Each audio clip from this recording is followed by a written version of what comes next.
Olá, você vai ver nesta edição do Câmara Rio Notícias, publicado no Diário Oficial da Câmara, relatório final da Comissão de Representação que buscou soluções para o desenvolvimento econômico da cidade. Profissionais da educação pública e privada voltam a ser vacinados contra a Covid-19. E o Grupo Pela Vida comemora aniversário com uma ação social na Cinelândia. Não saia daí, a gente volta já. A gente começa esta edição do Câmara Rio Notícias falando do trabalho da Comissão de Representação, que apresentou à Prefeitura do Rio medidas para a retomada do desenvolvimento econômico da cidade. O relatório final da comissão foi publicado no DCM desta segunda-feira.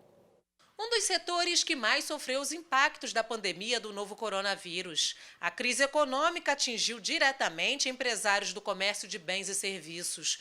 Os números mostram que a perda no faturamento desse setor chegou a até 50%. A Prefeitura também sofreu impactos com a queda na arrecadação de R$ 168 milhões em 2020.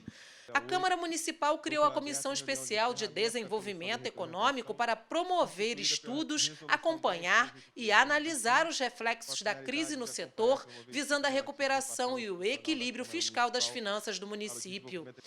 Depois de 2 meses de trabalho e 7 reuniões, um relatório foi elaborado a partir dos depoimentos de representantes da Prefeitura e de vários segmentos. No documento foram feitas 31 recomendações à Prefeitura para monitorar a situação econômica da cidade.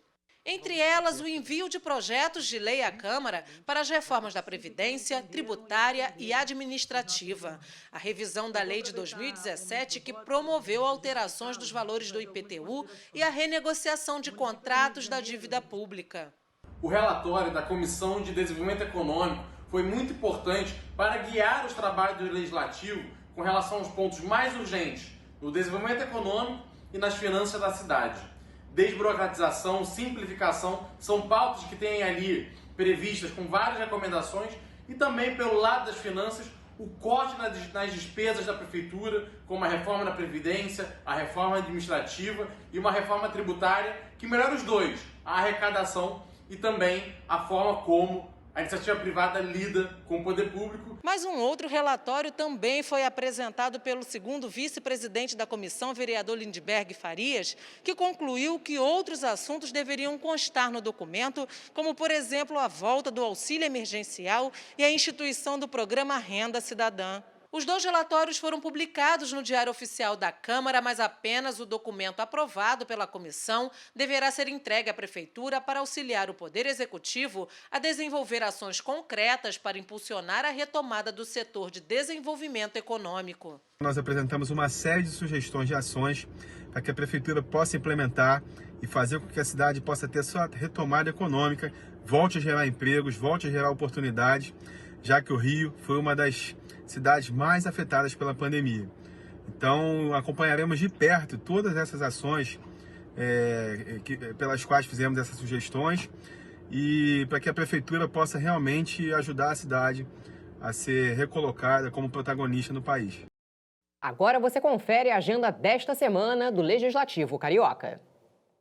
Nessa terça-feira acontece um debate público promovido pela Frente Parlamentar em Defesa da Pequena África. Vai ser às 10 da manhã, em ambiente virtual. Já às 11 da manhã, a Comissão de Finanças e Orçamento realiza audiência pública para discutir a reforma tributária com a presença do secretário de Fazenda e Planejamento, Pedro Paulo Carvalho. Vai ser em ambiente híbrido, com transmissão pela Rio TV Câmara e pelo canal da emissora no YouTube. Também nessa terça, 1h30 da tarde, em ambiente virtual, acontece uma reunião da Comissão Especial sobre Políticas Públicas que impactam a vida das mulheres da cidade. Na quarta-feira, acontece mais uma reunião pública para discussão do plano diretor da cidade, com a presença do secretário de Planejamento Urbano, Washington Fajardo. Será às 10 da manhã, com transmissão pela Rio TV Câmara e pelo canal da emissora no YouTube.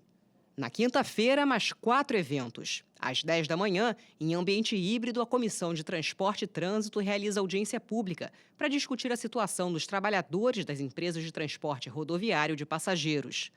Também às 10, em ambiente híbrido, acontece a audiência pública da Comissão de Finanças e Orçamento para debater as diretrizes orçamentárias da Prefeitura do Rio para o exercício financeiro de 2022.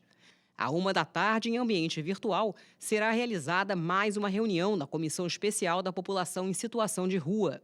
Já às 14h, a comissão especial que discute a recuperação do setor de bares e restaurantes faz mais uma audiência pública. Na sexta-feira, às 10h, em ambiente híbrido, acontece a audiência pública da Comissão de Ciência e Tecnologia e às 14h, mais uma audiência pública da Comissão dos Direitos dos Animais, também em ambiente híbrido. E o nosso assunto agora é a vacinação contra a Covid-19. A Prefeitura do Rio retomou a imunização dos profissionais de educação. A aplicação da vacina para esse grupo tinha sido suspensa no início do mês, após decisão do STF. Veja como foi o primeiro dia. Com a garantia de quem tem vacina reservada para os grupos prioritários, a Secretaria Municipal de Saúde iniciou a semana vacinando os profissionais de educação acima dos 49 anos.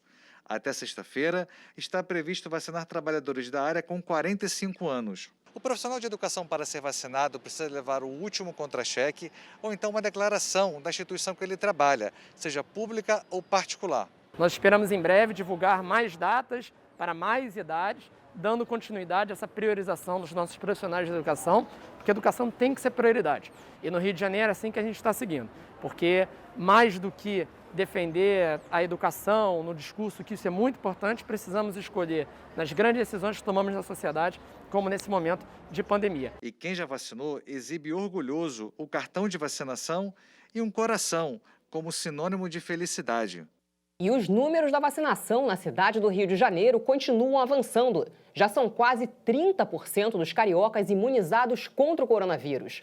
1.900.000 pessoas já tomaram a primeira dose, enquanto quase 1 milhão receberam as 2 doses. E você vai ver no próximo bloco. Grupo Pela Vida faz aniversário e comemora com ação no centro. 32 anos de luta contra o preconceito a portadores do vírus HIV, que hoje são mais de 900.000 no Brasil. A ONG Grupo Pela Vida comemorou o aniversário nesta segunda-feira com uma ação na Cinelândia que incluiu testes rápidos. A vereadora Tânia Bastos, autora da lei que criou o Dezembro Vermelho, diz que as campanhas já evitaram mais de 10.000 casos de AIDS no país. Por que ainda é tão difícil vencermos o preconceito contra o HIV? O HIV é uma coisa muito pessoal, né? Então eu acho que por esse motivo, por você expor a sua vida sexual, então eu acho que esse motivo é onde que faz com que as pessoas se travem mais. Hoje em dia é muito difícil a pessoa assumir que tem HIV ou então querer saber por associar o homossexualismo. A ONG Pela Vida, que atua ajudando pessoas com HIV, comemorou nesta segunda-feira 32 anos de luta contra o preconceito e pela inclusão. A gente quer inclusão social e a gente quer que todo mundo seja visto sem discriminação, sem preconceito, independente de HIV, de qualquer coisa. Uma coisa muito grave, tem um preconceito muito grande a pessoas com HIV no mercado de trabalho. Costumeiramente, essas pessoas são demitidas quando seus chefes descobrem que essa pessoa é uma pessoa soropositiva. Isso é fruto da ignorância e ainda do preconceito que as pessoas vivendo com HIV sofrem. O grupo fez uma ação aqui na Cinelândia com distribuição de 200 kits de higiene e lanches, máscaras, álcool em gel, água mineral, orientação aí contra doenças sexualmente transmissíveis, teste rápido de HIV. E as pessoas que vierem aqui fazer o teste também podem passar aqui, cortar o cabelo. A gente está aqui com o Jeane, que é cabeleireiro. Estamos fazendo esse trabalho para ajudar as pessoas que estão em situação de rua, entendeu? Com o apoio da prefeitura. E o senhor está gostando aí de poder participar, de ficar aí produzido? Eu tô amando. 3 vezes por semana, a gente está em 3 pontos sempre diferentes aqui do Rio, para tentar alcançar o máximo de pessoas. A gente hoje tem uma média de 400 testes por mês, a gente sempre tenta alcançar o máximo de pessoas possível para conseguir deixar uma sementinha, que se deixar a sementinha, dali vai passando adiante, a gente consegue falar mais sobre prevenção e abranger mais pessoas. A Câmara de Vereadores do Rio já tomou várias iniciativas para a conscientização e garantia dos direitos da pessoa com HIV. Uma delas é a lei elaborada há cerca de 2 anos pela vereadora Tânia Bastos, que cria a campanha de prevenção à AIDS Dezembro Vermelho. O Ministério da Saúde acredita que cerca de 10.000 casos de AIDS já foram evitados no nosso país. no período de 2015 a 2019, devido às campanhas de prevenção. E eu fico aqui muito feliz de poder cooperar com esses dados. Por isso, venho aqui fazer um apelo a todos para que se previnam, porque temos o Dezembro Vermelho, mas a AIDS não escolhe data, gênero e nem muito menos idade. Se cuidem! Entra na reta final o prazo para o Carioca acertar as contas com o Leão. Os contribuintes têm até o dia 31 de maio para entregar a declaração à Receita Federal. No Rio de Janeiro, mais de 1 milhão de pessoas ainda não entregaram a declaração.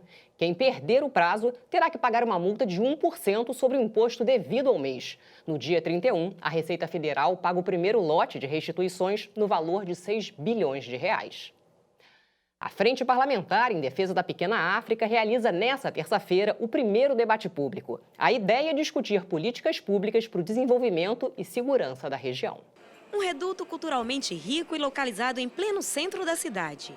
Essa é a Pequena África, batizada assim pelo compositor Heitor dos Prazeres. Abarca os bairros da Saúde, da Gamboa, do Morro do Livramento, do Santo Cristo, né, chegando até quase ali o início de São Cristóvão. Então toda essa região geográfica, né, habitada por uma grande população negra, ficou conhecido como Pequena África e também como um berço do samba, né? O território foi a primeira morada dos africanos e seus descendentes quando chegaram ao Rio de Janeiro. O historiador Jorge Santana ressalta a importância de valorizar a cultura local e atrair mais investimentos para a região. A importância é grande, né, porque para além da memória do que se passou nessa região, que é uma memória triste, mas ao mesmo tempo também uma memória de orgulho, né? Triste devido, né, aos milhões de escravizados que desembarcaram nessa região e sofreram tanto, né, no período do Império, no período do Brasil colônia, mas ao mesmo tempo esse sofrimento que deixou um legado cultural, né, do samba, da capoeira, do carnaval, e que hoje ganha mais força quando a população negra volta a ocupar esse espaço, fazendo rodas de samba, blocos de carnaval, né, e outras manifestações culturais, lembrando os seus antepassados. Outro marco histórico que faz parte do circuito é o Cais do Valongo. Construído em 1811, funcionou como ponto de desembarque e comércio de prisioneiros africanos. Pelo porto passaram cerca de 1 milhão de escravos. Considerado Patrimônio Mundial da Humanidade em 2017, hoje o Cais do Valongo está aberto ao público para a visitação. O Cais do Valongo é a prova material histórica que aponta o genocídio da população africana e brasileira, né, a partir da escravidão, né? Por aqui desembarcaram milhares de escravizados, né, submetidos às piores condições do mundo, né, e que vieram trabalhar no café, vieram trabalhar, né, no tabaco, vieram trabalhar em diversas áreas no Brasil, construíram o Brasil, mas nunca foram lembrados como, né, tão importantes para que o país é hoje. Para proteger esta região que guarda a memória do povo negro, a Câmara Municipal criou uma frente parlamentar para preservar parte importante da nossa história. O início dos trabalhos desta frente está marcado para o dia 25 deste mês. A Frente Parlamentar em Defesa da Pequena África tem o objetivo de materializar em medidas efetivas o compromisso inédito de representatividade do Poder Legislativo Municipal com políticas de promoção e fortalecimento, além do reconhecimento da herança africana daquele território por meio das políticas públicas. A Pequena África abriga um grande patrimônio histórico a céu aberto e não cabe racismo e preconceito.